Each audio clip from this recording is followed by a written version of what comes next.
पवित्र बाइबल का वचन पढ़े और सुने जाने पर प्रभु यीशु मसीह आपको और आपके परिवार को आशीष दे। पवित्र बाइबल मरकुस की पुस्तक का 7 अध्याय वचन 1 से 37 यह कहता है। वचन 1 तब फरीसी और कई एक शास्त्री जो यरूशलेम से आए थे उसके पास इकट्ठे हुए। वचन 2 और उन्होंने उसके कई एक चेलों को अशुद्ध अर्थात बिना हाथ धोए रोटी खाते देखा। वचन 3 क्योंकि फरीसी और सब यहूदी पुरनियों की रीति पर चलते हैं और जब तक भली भांति हाथ नहीं धो लेते तब तक नहीं खाते। वचन 4 और बाजार से आकर जब तक स्नान नहीं कर लेते तब तक नहीं खाते, और बहुत सी और बातें हैं जो उनके पास मानने के लिए पहुंचाई गई हैं, जैसे कटोरों और लोटों और तांबे के बर्तनों को धोना मांजना।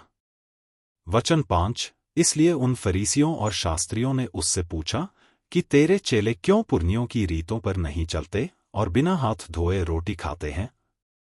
वचन 6 उसने उनसे कहा कि यशायाह ने तुम कपटियों के विषय में बहुत ठीक भविष्यवाणी की, जैसा लिखा है कि ये लोग होठों से तो मेरा आदर करते हैं पर उनका मन मुझसे दूर रहता है। वचन 7 और ये व्यर्थ मेरी उपासना करते हैं क्योंकि मनुष्यों की आज्ञाओं को धर्मोपदेश करके सिखाते हैं। वचन 8 क्योंकि तुम परमेश्वर की आज्ञा को टालकर मनुष्यों की रीतियों को मानते हो। वचन 9 और उसने उनसे कहा तुम अपनी रीतियों को मानने के लिए परमेश्वर आज्ञा कैसी अच्छी तरह टाल देते हो। वचन 10 क्योंकि मूसा ने कहा है कि अपने पिता और अपनी माता का आदर कर, और जो कोई पिता व माता को बुरा कहे वह अवश्य मार डाला जाए। वचन 11 परंतु तुम कहते हो कि यदि कोई अपने पिता व माता से कहे कि जो कुछ तुझे मुझसे लाभ पहुंच सकता था वह कुर्बान अर्थात संकल्प हो चुका।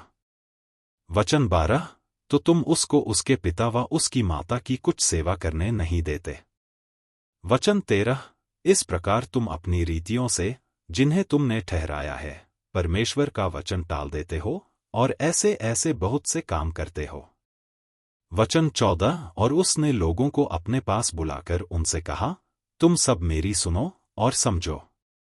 वचन 15 ऐसी तो कोई वस्तु नहीं जो मनुष्य में बाहर से समाकर अशुद्ध करे, परंतु जो वस्तुएं मनुष्य के भीतर से निकलती हैं वे ही उसे अशुद्ध करती हैं।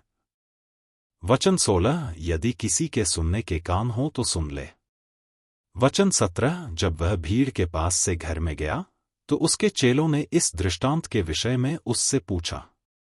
वचन 18 उसने उनसे कहा क्या तुम भी ऐसे ना समझ हो? क्या तुम नहीं समझते कि जो वस्तु बाहर से मनुष्य के भीतर जाती है वह उसे अशुद्ध नहीं कर सकती? वचन 19 क्योंकि वह उसके मन में नहीं परंतु पेट में जाती है और संडास में निकल जाती है, यह कहकर उसने सब भोजन वस्तुओं को शुद्ध ठहराया। वचन 20 फिर उसने कहा जो मनुष्य में से निकलता है वही मनुष्य को अशुद्ध करता है। वचन 21 क्योंकि भीतर से अर्थात मनुष्य के मन से बुरी बुरी चिंता, व्यभिचार। वचन 22 चोरी, हत्या, परस्त्रीगमन, लोभ, दुष्टता, छल, लुचपन, कुदृष्टि, निंदा, अभिमान और मूर्खता निकलती है।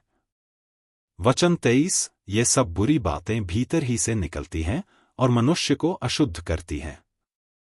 वचन 24 फिर वह वहां से उठकर सूर और सैदा के देशों में आया और एक घर में गया और चाहता था कि कोई न जाने, परंतु वह छिप न सका।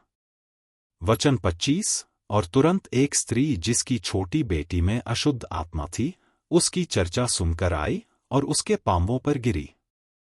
वचन 26 यह यूनानी और सूरूफिनी की जाति की थी और उसने उससे विनती की कि मेरी बेटी में से दुष्टात्मा निकाल दे।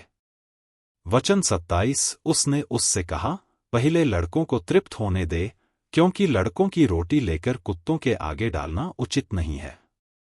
वचन 28 उसने उसको उत्तर दिया कि सच है प्रभु, तो भी कुत्ते भी तो मेज के नीचे बालकों की रोटी का चूर चार खा लेते हैं।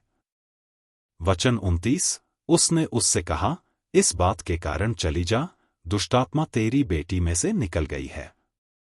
वचन 30 और उसने अपने घर आकर देखा कि लड़की खाट पर पड़ी है और दुष्टात्मा निकल गई है।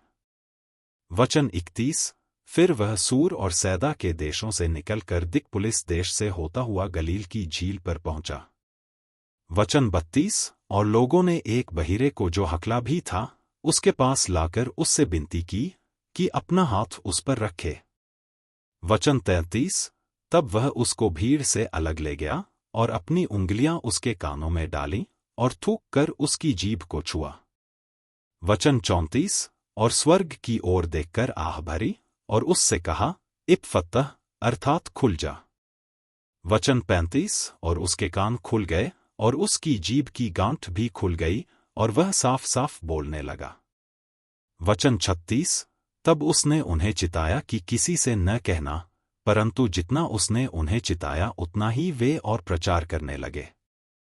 वचन 37। और वे बहुत ही आश्चर्य में होकर कहने लगे, उसने जो कुछ किया सब अच्छा किया है। वह बहिरों को सुनने की और गूंगों को बोलने की शक्ति देता है।